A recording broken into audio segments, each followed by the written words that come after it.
Hello guys, this is Adya. Welcome back to my channel. Now today we will start exercise 2.3.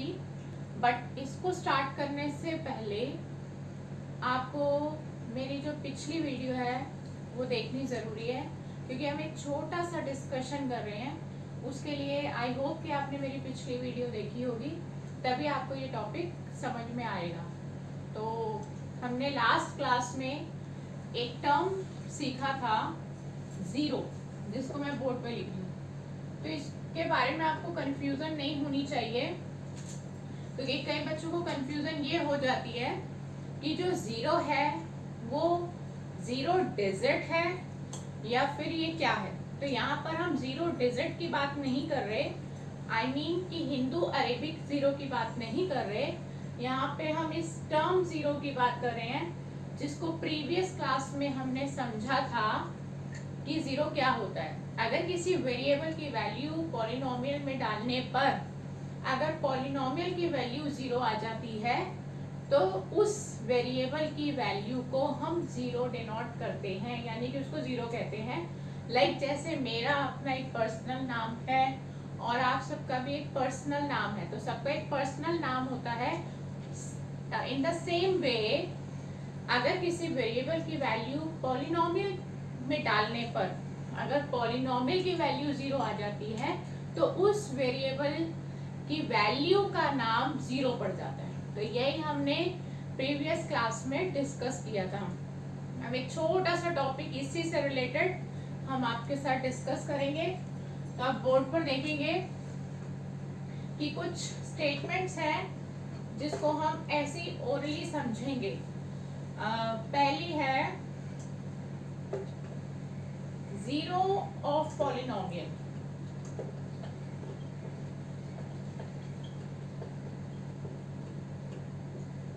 need not to be zero means इसका मतलब ये है कि अगर हम किसी पॉलिनोमियल का ज़ीरो निकालते हैं या जो ज़ीरो आता है वो ज़रूरी नहीं कि ज़ीरो आए। एक कैन भी ज़ीरो और एक कांट भी ज़ीरो। मीन्स ज़ीरो हो भी सकता है और ज़ीरो नहीं भी हो सकता। तो ये स्टेटमेंट का मतलब ये समझना है कि ज़ीरो आने पे ही उसका नाम ज़ीरो नहीं पड़ेगा। ज़ीरो के अलावा भी कोई वैल्यू आ जाए तो भी उसका नाम ज़ीरो ही होगा। तो zero polynomial need not to be zero means zero होना ज़रूरी नहीं। और इसी का सेकेंड पॉइंट है every linear polynomial. Linear polynomial से आप पहले ही वाकिफ हो चुके हो कि जिसकी डिग्री 1 होती है पॉलिनोमियल की, उसको लीनियर पॉलिनोमियल कहा जाता है। तो every linear polynomial has 1 and only 1 zero. इस लाइन का मतलब ये है कि जितने भी लीनियर पॉलिनोमियल होते हैं उनका सिर्फ एक ही ज़ीरो आ सकता है। लीनियर पॉलिनोमियल मीन्स जिनकी डिग्री 1 हो, और degree means highest power of variable is 1। तो जिनकी डिग्री 1 आएगी उनका जब हम ज़ीरो निकालने लगेंगे तो उनका ज़ीरो सिर्फ एक ही आएगा, एक से ज़्यादा नहीं आ सकते। और इसके साथ ही हम थर्ड पॉइंट पे चलते हैं। हमारा थर्ड पॉइंट है कि every real number is a zero of the zero polynomial. Every real numbers, जितने भी real numbers होते हैं, every real number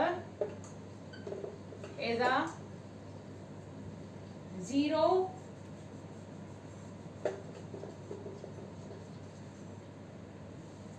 of the zero polynomial. Zero polynomial के बारे में भी हम डिस्कस कर चुके हैं कि ज़ीरो को ही ज़ीरो पॉलिनोमियल कहा जाता है। तो जो ज़ीरो है that is called zero polynomial. तो जो ज़ीरो पॉलिनोमियल है उसके जो ज़ीरो है वो कोई भी रियल नंबर आ सकता है। रियल नंबर हम पढ़ चुके हैं all rational and irrational numbers are called real numbers. तो रियल जो जीरो पॉलिनोमियल है उसका जो जीरो है वो रियल नंबर हो सकता है, कोई भी रियल नंबर हो सकता है। और आखिरी पॉइंट, अभी जो हमने सेकंड में बताया था कि लीनियर पॉलिनोमियल का सिर्फ एक ही जीरो हो सकता है, उससे ज्यादा नहीं। तो उससे आगे लीनियर के बाद जो नेक्स्ट आता है वो होता है हमारा क्वाड्रेटिक और क्यूबिक। तो उनके जो जीरोस हैं वो एक से ज्यादा आ सकते हैं। तो उसके लिए क्या लिखेंगे हम, a polynomial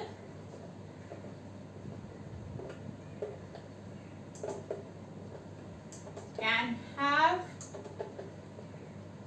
more than one zeros, means एक पॉलिनोमियल के एक से ज्यादा जीरोस हो सकते हैं, लेकिन इसके अंदर एक कंडीशन ये है जो हमने सेकंड में लिखी कि लीनियर पॉलिनोमियल का सिर्फ एक ही जीरो आ सकता है, उससे ज्यादा नहीं आ सकते। लेकिन अगर हम क्वाड्रेटिक या क्यूबिक की बात करें तो उसमें एक से ज्यादा जीरोस आ सकते हैं। तो ये छोटा सा डिस्कशन था जीरोस के ऊपर लेकर, वो क्लियर हो गया है। तो अब हम अपनी अगली एक्सरसाइज यानी कि 2.3 पर चलेंगे। तो 2.3 स्टार्ट करते हैं।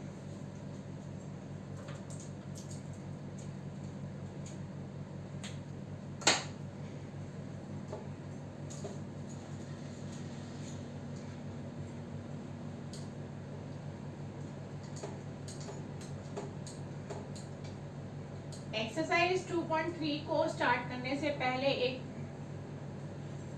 रिमाइंडर थ्योरम है जो इस एक्सरसाइज में यूज होगी। तो रिमाइंडर थ्योरम हम लिख रहे हैं,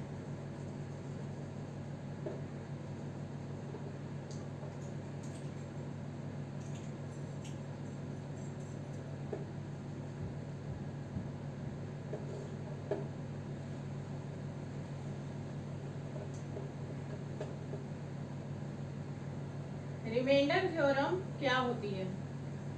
reminder theorem gx is equal to, gx means dividend, और पहले मैं जो छोटी क्लासेस में हमने सीखा था पहले उसको लिख लेते हैं। Dividend is equal to divisor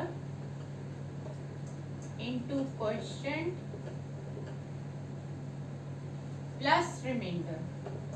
I hope कि सबको ये याद होगा, जब हम लॉन्ग डिवीजन करते थे तो वेरिफिकेशन के लिए हम इस इक्वेशन का इस्तेमाल करते थे। इस इक्वेशन में जब हम सारी वैल्यूज डाल देते थे तो हमें पता चल जाता था कि हमारा जो डिवीजन है वो हमने सही किया या नहीं किया। तो वो वैल्यूज हम इस इक्वेशन में पुट करते थे।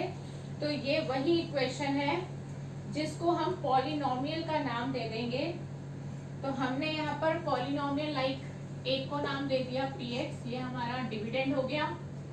और डिवाइजर इनटू क्वोशिएंट, डिवाइजर को हमने gx नाम दे दिया और क्वोशिएंट को हमने qx नाम दे दिया। और यही सेम नेम आपको एनसीईआरटी में भी मिल जाएंगे। और rx means remainder, qx means quotient, divisor means gx और डिविडेंड मीन्स px। तो इसी को हम रिमाइंडर थ्योरम कहते हैं। रिमाइंडर निकालने के हमारे पास दो मेथड होते हैं। रिमाइंडर निकालने के दो मेथड्स हैं। There are two methods to find remainder. तो मैं आपको बताऊंगी कि कौन सा मेथड कब एप्लीकेबल होगा, कब आपको कौन सा मेथड अप्लाई करना है, उसके बारे में अभी हम डिस्कस करेंगे। तो रिमाइंडर निकालने का पहला मेथड है रिमाइंडर थ्योरम मेथड,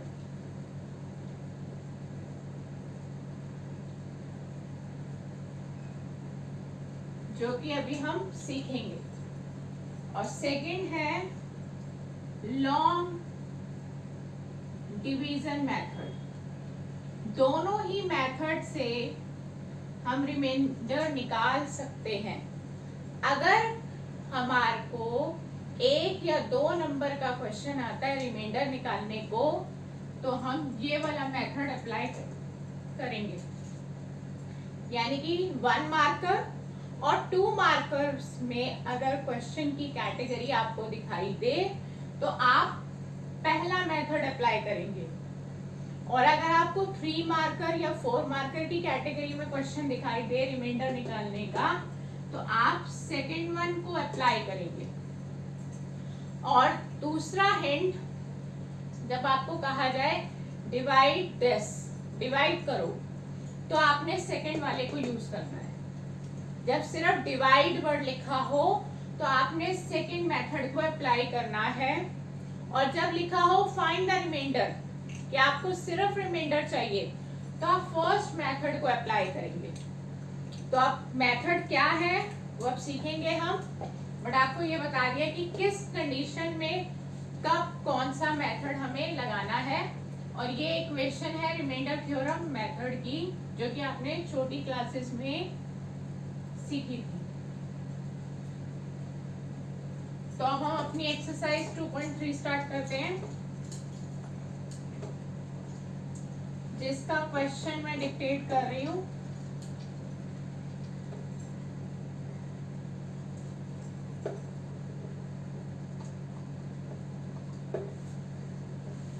एक्सरसाइज 2.3 का first question, find the remainder. Question में सिर्फ रिमाइंडर मांगा है आपसे, ना ही उन्होंने आपसे क्वेश्चन मांगा है।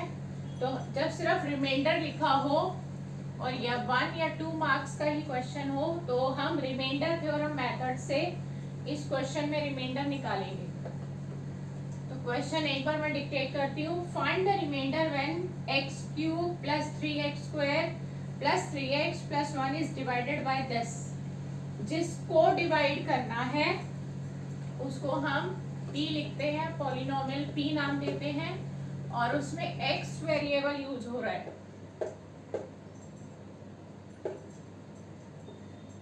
ये हमारा डिविडेंड है जिसको डिवाइड करना है, डिवाइडेड बाय जिससे डिवाइड करना है वो हमारा डिवाइजर है, और उसको मैंने g नाम दिया है, और वो है x प्लस 1।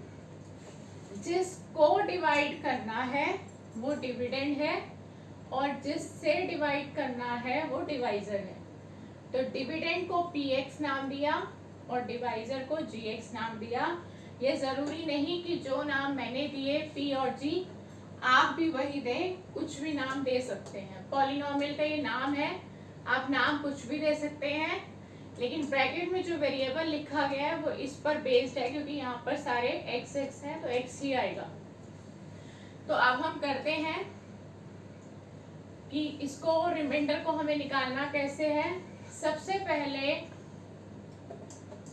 हम जो हमारा डिवाइजर है उसको हम 0 के इक्वल पुट कर देंगे। ये स्टेप आपको याद रखना है कि अगर हमें रिमाइंडर थ्योरम मेथड से रिमाइंडर पता लगाना है, तो जो हमारा डिवाइजर है उसको हमें 0 के इक्वल पुट करना है, और यहाँ से हमें x की वैल्यू फाइंड आउट करनी है। ये हमारी x की वैल्यू आ गई, क्योंकि +1 इक्वल के उधर जाएगा तो -1 हो जाएगा।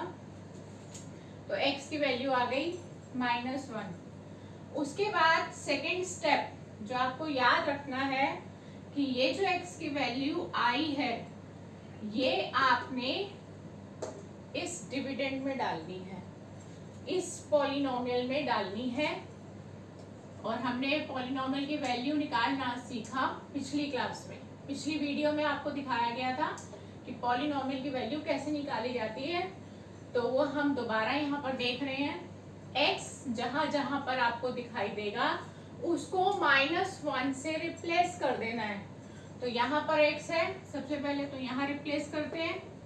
देन आपको जहाँ जहाँ x नजर आ रहा है वहां पर आप -1 डालेंगे। कुछ बेसिक ट्रिक्स हैं जो आपको डायरेक्ट यूज करनी है, तो एक बार फिर उसको समझ भी लेते हैं। माइनस की पावर 3 इज ऑड। जो नंबर 2 से डिविजिबल नहीं होते उन नंबर्स को हम ऑड नंबर्स कहते हैं। तो माइनस की पावर 3 जो कि एक ऑड नंबर है, तो आंसर माइनस में आएगा। और 1 का क्यूब 1 होता है। 1 के ऊपर कोई भी पावर हो, आंसर हमेशा 1 रहता है। ये दो बेसिक कॉन्सेप्ट है जो मैंने यहाँ पर क्लियर करे हैं। नेक्स्ट 3 कॉपी किया, मल्टीप्लिकेशन का साइन कॉपी किया, माइनस की power 2 which is an even number. ये एक इवन नंबर है। इवन नंबर वो होते हैं जो 2 से डिविजिबल होते हैं। तो इवन नंबर वो होते हैं जो 2 के टेबल में आते हैं, तो उनको हम इवन नंबर कहते हैं। और माइनस की पावर 2 है यानी कि इवन नंबर है, तो आंसर पॉजिटिव रहेगा। और 1 का स्क्वायर 1 होता है, और पॉजिटिव का साइन हम लगाते नहीं है। Okay, then move forward. Plus minus minus, 3 into 1 3 plus 1। अब फिर आगे बढ़ते हैं हम। -1, 3 1 जा 3, -3 प्लस 1। इंटीजर्स का कॉन्सेप्ट यहाँ देखेंगे। 3 के आगे प्लस है और इस 3 के आगे माइनस है, तो नंबर बिल्कुल सेम है बट इनके आगे के साइन डिफरेंट है। तो जब साइन डिफरेंट हो बट नंबर सेम हो तो कैंसिल हो जाते हैं, लाइक दिस। फिर लास्ट और फर्स्ट को देखेंगे, नंबर सेम है बट उनके आगे के साइन डिफरेंट है। तो जब साइन डिफरेंट हो, नंबर सेम हो, तो वो भी कैंसिल हो गए, तो कुछ भी नहीं बचा, तो 0। तो ये जो पॉलिनोमियल की वैल्यू 0 आई है, दैट मीन्स कि रिमाइंडर आ गया। तो आप लिखेंगे therefore remainder is equal to 0। तो ये एक डायरेक्ट मेथड था रिमाइंडर निकालने का, without doing long division method. बिना लॉन्ग डिवीजन मेथड किए हमने ये रिमाइंडर निकालने का मेथड सीखा, और इस मेथड को जो हम नाम देते हैं वो है रिमाइंडर थ्योरम मेथड। तो ये मेथड आप तब अप्लाई करेंगे जब 1 या 2 मार्कर की कैटेगरी होगी, और या फिर क्वेश्चन में सिर्फ इतना बोला जाए फाइंड द रिमाइंडर, क्योंकि इस मेथड से सिर्फ आपको रिमाइंडर मिलता है, क्वेश्चन नहीं मिलता। तो अगर आपको क्वेश्चन भी चाहिए तो आप लॉन्ग डिवीजन मेथड अप्लाई करेंगे। तो इसका एक पार्ट और हम करते हैं, यानी कि सेकंड क्वेश्चन करते हैं, और बाकी के पार्ट सेल्फ प्रैक्टिस के लिए छोड़ेंगे।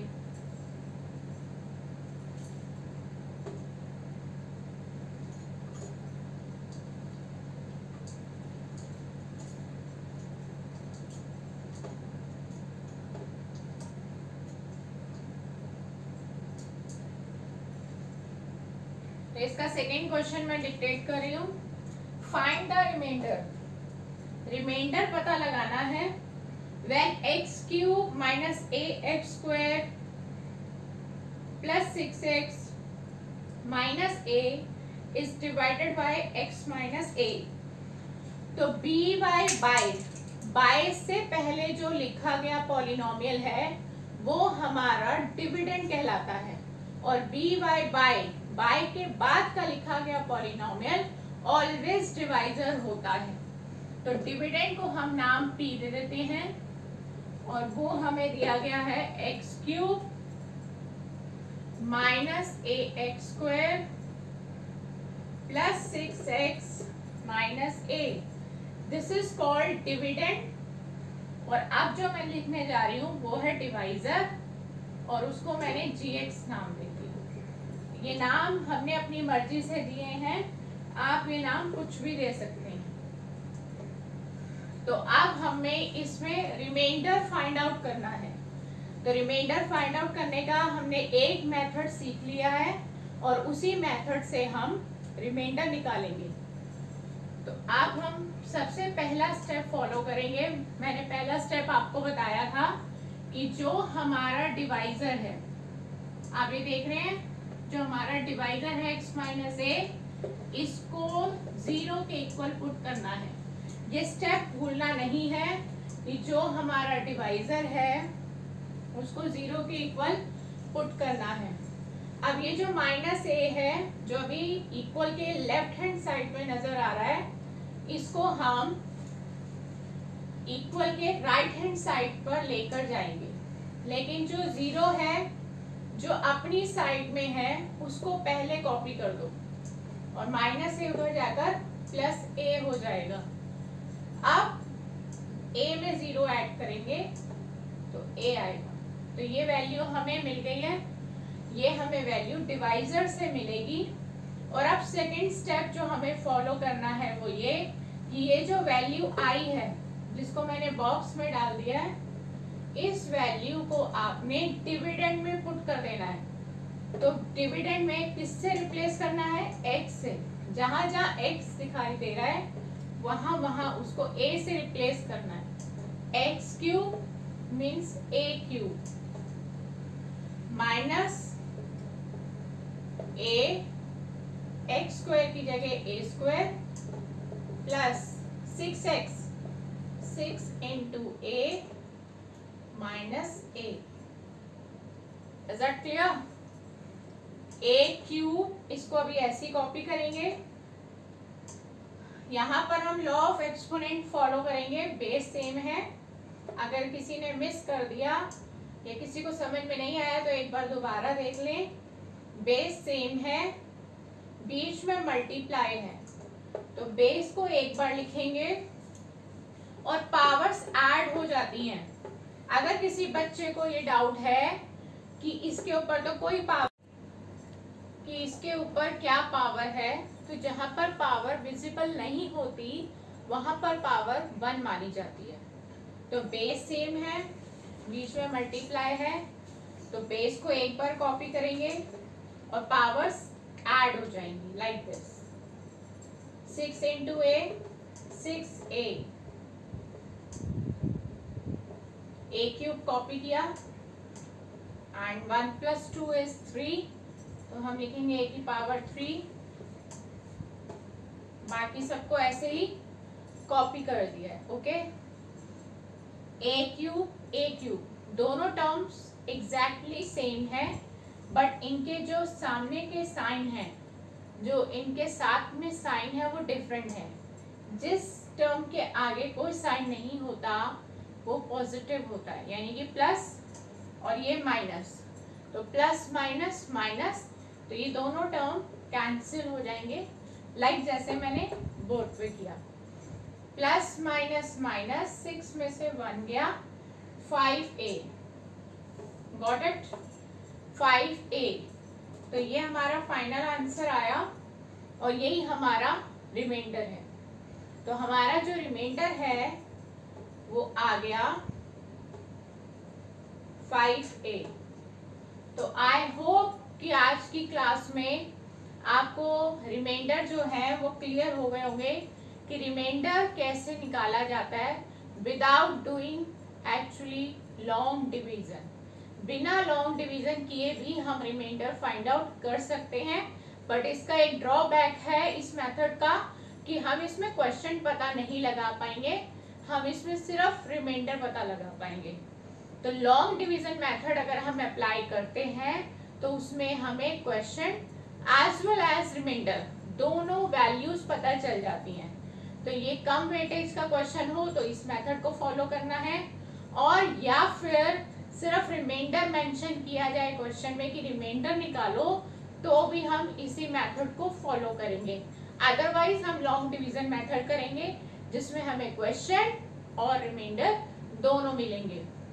तो हम बहुत जल्द अपनी नेक्स्ट वीडियो में आपके साथ मिलेंगे और उस वीडियो में हम लॉन्ग डिवीजन मेथड सीखेंगे, क्योंकि लॉन्ग डिवीजन मेथड सीखना इसलिए भी बहुत ज़रूरी है क्योंकि एक तो वो 4 मार्कर क्वेश्चन होते हैं और कुछ और क्वेश्चंस को निकालने के लिए हमें लॉन्ग डिवीजन मेथड की ज़रूरत पड़ती है। तो इसलिए उस मेथड को हमें समझना ज़रूरी है।